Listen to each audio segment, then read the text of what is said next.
There was once a man whose wife died, and a woman whose husband died, and the man had a daughter, and the woman also had a daughter.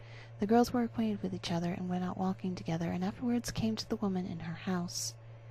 Then said she to the man's daughter, "Listen, tell your father that I would like to marry him, and you shall wash yourself in milk every morning and drink, but my own daughter shall wash herself in water and drink water." The girl went home and told her father what the woman had said. The man said, "Oh, what shall I do? Marriage is a joy and also a torment."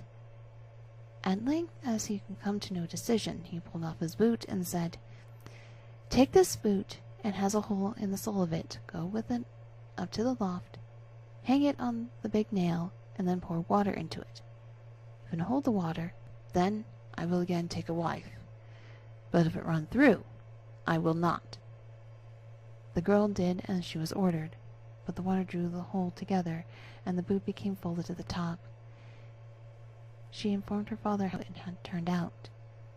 Then he himself went up, and when he saw that she was right, he went to the widow and wooed her, and the wedding was celebrated. The next morning, when the two girls got up, there stood before the man's daughter milk for her to wash in, and wine for her to drink, but for the woman's daughter stood water to wash herself with, and water for drinking.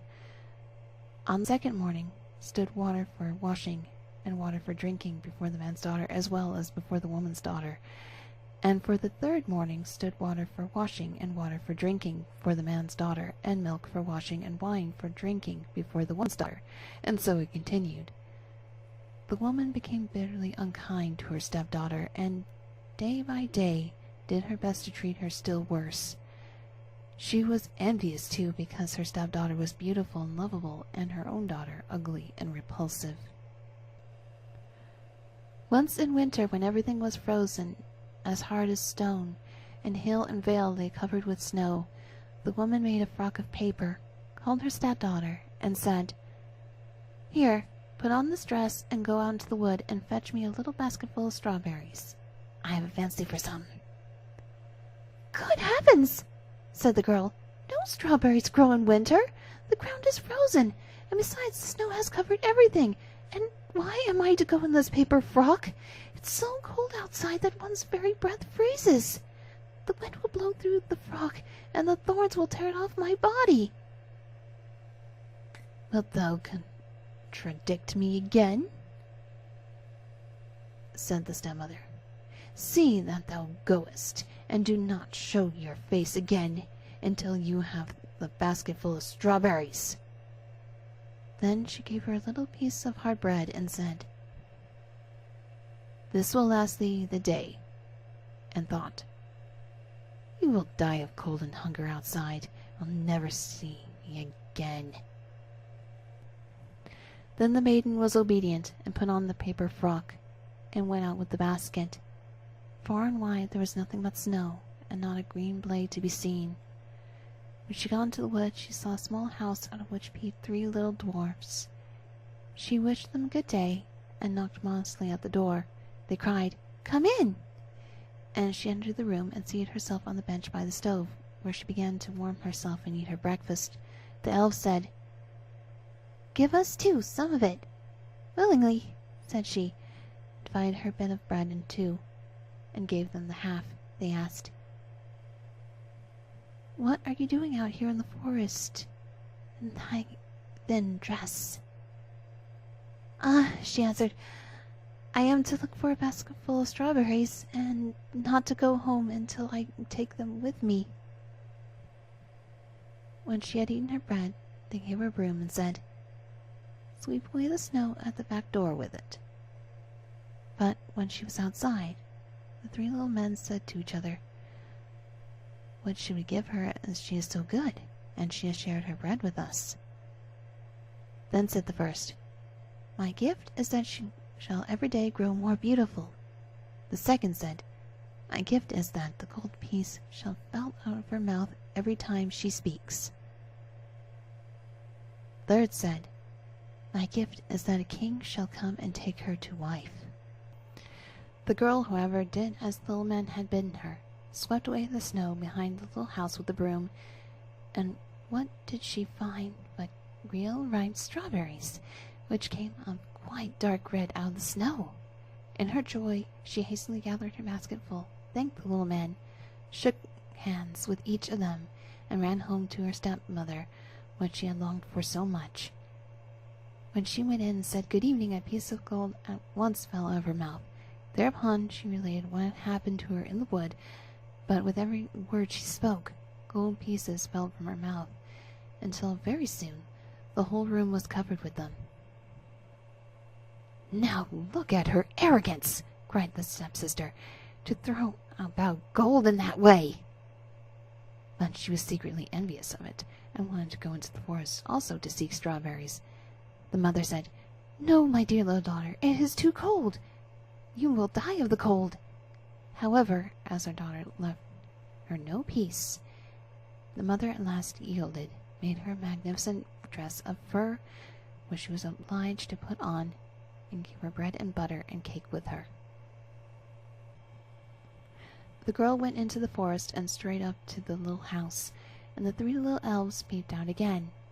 But she did not greet them, and without looking round at them, and without speaking to them, she went awkwardly into the room, seated herself by the stove, and began to eat her bread and butter and cake.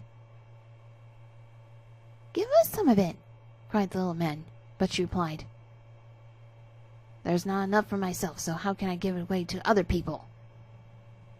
When she had been done eating, they said, "There is a broom for thee. Sweep all clean for us outside the back door." "Sweep it yourselves," she answered. "I'm not your servant," she answered. When she saw that they were not going to give her anything, she went out by the door. Then the little men said to each other, "What shall we give her, as she is so naughty and has a wicked, envious heart? That will never let her do a good turn to anyone." The first said, "I grant that she may grow uglier every day." The second said, "I grant that every word she says a toad shall spring out of her mouth." The third said, "I grant that she may die a miserable death." The maiden looked for strawberries outside, but she found none. She went angrily home, and when she opened her mouth, and was about to tell her mother what had happened to her in the wood, with every word she said, a toad sprang out of her mouth, and so that everyone was seized with horror of her. Then the stepmother was still more enraged, and thought of nothing but how to do every possible injury to the man's daughter, whose beauty, however, grew daily greater. At length she took a cauldron, set on the fire, and boiled yarn in it. When it was boiled, she flung it on the poor girl's shoulder, and gave her an axe, in order she might go on the frozen river, cut a hole in the ice, and rinse the yarn. She was obedient, went hither and cut a hole in the ice, and while she was in the midst of cutting, a splendid carriage came driving up, in which sat a king. The carriage stopped, and the king asked, "My child, who are you, and what are you doing here?" "I am a poor girl, and I'm rinsing yarn." Then the king felt compassion, and when he saw that she was so very beautiful, he said to her, "You want to go away with me?" "Ah, yes, with all my heart," she answered, for she was glad to get away from the mother and stepsister. So she got into the carriage and drove away with the king, and when they arrived at his palace, the wedding was celebrated with great pomp, as the little man had granted to the maiden. When a year was over, the young queen bore a son, and as the stepmother had heard of her great good fortune, she came with her daughter to the palace, and pretended that she wanted to pay her a visit. Once, however, when the king had gone out, and no one else was present, the wicked woman seized the queen by the head, and her daughter seized her by the feet, and they lifted her out of the bed, and threw her out of the window into the stream which flowed by. Then the ugly daughter laid herself in the bed, and the old woman covered her up over her head. When the king came home again, and wanted to speak to his wife, the old woman said, "Hush, hush, hush, that can't be now. She is lying in a violent perspiration. You must let her rest today." The king suspected no evil. He did not come back again until next morning, and as he talked with his wife, she answered him with with every word a toad leaped out, whereas formerly a piece of gold had fallen out. Then he asked what that could be, but the old woman said that she had got that from the violet perspiration and would soon lose it again. During the night, however, the scullion saw a duck come swimming by the gutter, and it said, "King, what are you doing now? Sleep or awaken?" And as he turned, no answer, it said. "And my guest, what may they do?" the scullion said.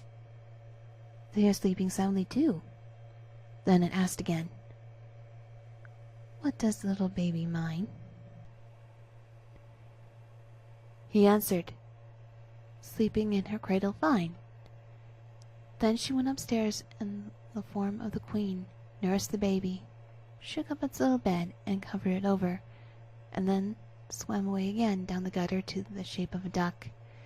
She came thus for 2 nights. On the 3rd she said to the scullion, "Go and tell the king to take his sword and swing it 3 times over me on the threshold." Then the scullion ran and told this to the king, who came to his sword and swung it thrice over the spirit. And the 3rd time his wife stood there, strong, living, and healthy as she had been before. Thereupon the king was full of great joy, but he kept the queen hidden in a chamber until the Sunday, when the baby was to be christened. And when it was christened, he said, "What does a person deserve who drags another out of bed and throws him in the water?" "The wretch deserves nothing better," answered the old woman, "than to be taken and put in a barrel stuck full of nails and rolled down hill into the water." "Then," said the king, "you pronounced your own sentence." And he ordered a barrel to be brought, and the old woman to be put into it with her daughter, and then the top was hammered on, and the barrel rolled downhill into it went into the river.